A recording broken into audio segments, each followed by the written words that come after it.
දෙනියායේ සිට ගාල්ල දක්වා ගමන් කරන ඒ 17 මාර්ගයේ 60 වන කිලෝමීටර් කණුව පසුවනවත් සමගම දකුණු පසින් දිස්වනවා මොරවක්කන්ද වම් පසින් දිස්වනවා නිල්වලා නදිය.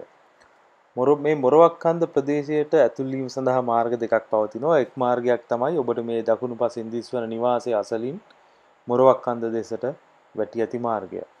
මොරවක්කන්ද කොටස් දෙකකට බෙදී තිබෙනවා. එක් කොටසක් තමයි ඔබට මේ කලින් දිස් වූ මාර්ගයෙන් ඇතුළු වී ගමන් කරන ජනතාව වාසය කරන කොටස. අනික් කොටස තමයි ඔබට මේ ඉදිරියෙන් දිස්වන ඇල මාර්ගය පසු කරනවත් සමගම මොරවක ජාතික පාසලට කලින් තිබෙන මාර්ගය.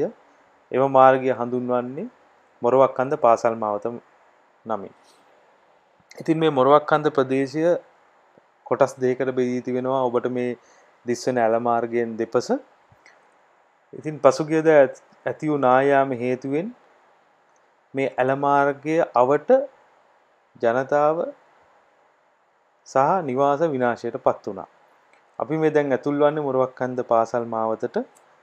ඔබට මේ දිස්වන්නේ මොරවක්කන්ද පාසල් මාවතේ ඉහළට ගමන් කරන විට ඒ දකුණු පසින් දිස්වෙන වෙල්යාය. ඇත්තටම මේ මොහොතේ විට ඔබට මේක වෙල්යායක ස්වභාවයෙන් දක්නට ලැබෙන්නේ නැහැ.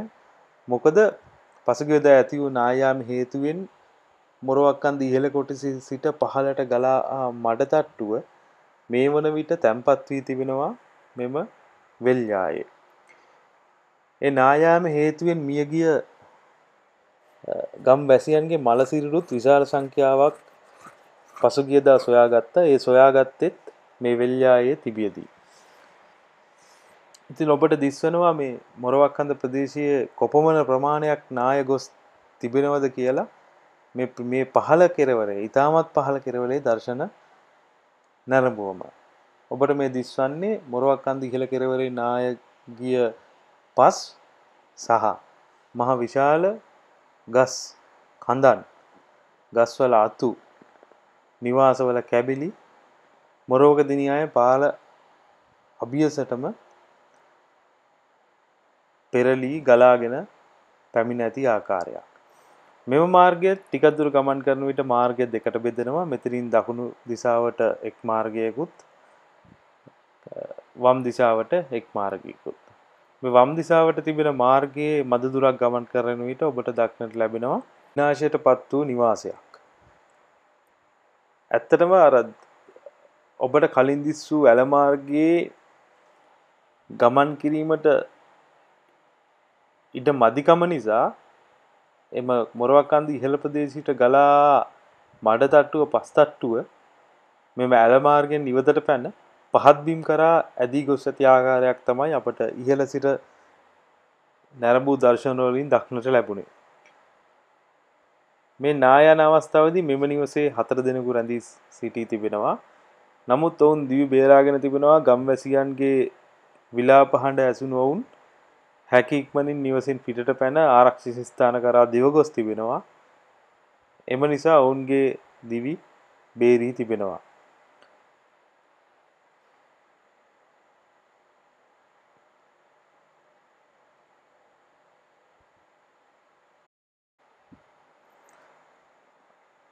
අපි මීළඟට ගමන් කරන්නේ ඔබට කලින් අප පෙන්වූ දකුණු දිශාවට වැටී තිබූ මාර්ගය පාසල් මාවතෙන් ටික මදුරුවක් පැමිණි පසු දකුණු දිශාවට තිබෙන මාර්ගය තමයි අපි මේ ගමන් කරන්නේ. මේ මාර්ගයේ කෙළවරට පැමිණියාම අපට දක්නට ලැබෙනවා විශාල වශයෙන් ගස් සහ මඩ පැමිණිලා මෙම මාර්ගය අවහිර වී තිබෙන ආකාරයක්. මෙතනින් එහාට කිසිදු ගම්මානයක ස්වභාවයක් දක්නට ලැබෙන්නේ නැහැ. සියලුම නිවාස ඉඩකඩම් සියල්ලක්ම පාහේ ගලාගෙන ගොස් තිබෙනවා මොරවක්කන්දෙන් පහළ ප්‍රදේශයට නායත් සමග. ඔබට මේ දිස්වන්නේ මොරවක්කන්ද ඉහළ ප්‍රදේශයේ සිට පහළ ප්‍රදේශය දක්වා දොළ දිගේ මඩ සහ ගස් කොටන් පහළට ගලාගෙන ආපු ආකාරය.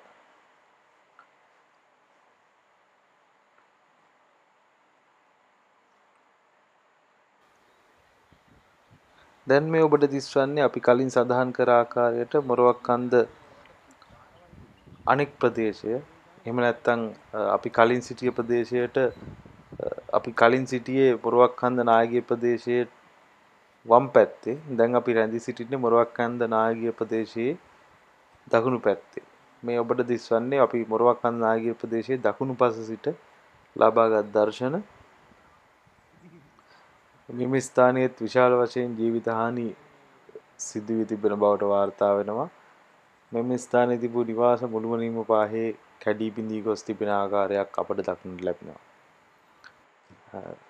මේ ඔබට දිස්වන්නේ අපි කලින් දර්ශන ලබාගත් ස්ථානයෙන් තරමක් ඉහළට ගොස් ලබාගත් දර්ශන.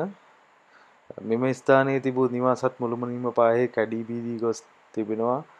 සමහර නිවාසවල කිසිදු නටබුන්වත් ඉතුරු වී නොමැති ආකාරයක් තමයි අපට දක්නට ලැබුණේ.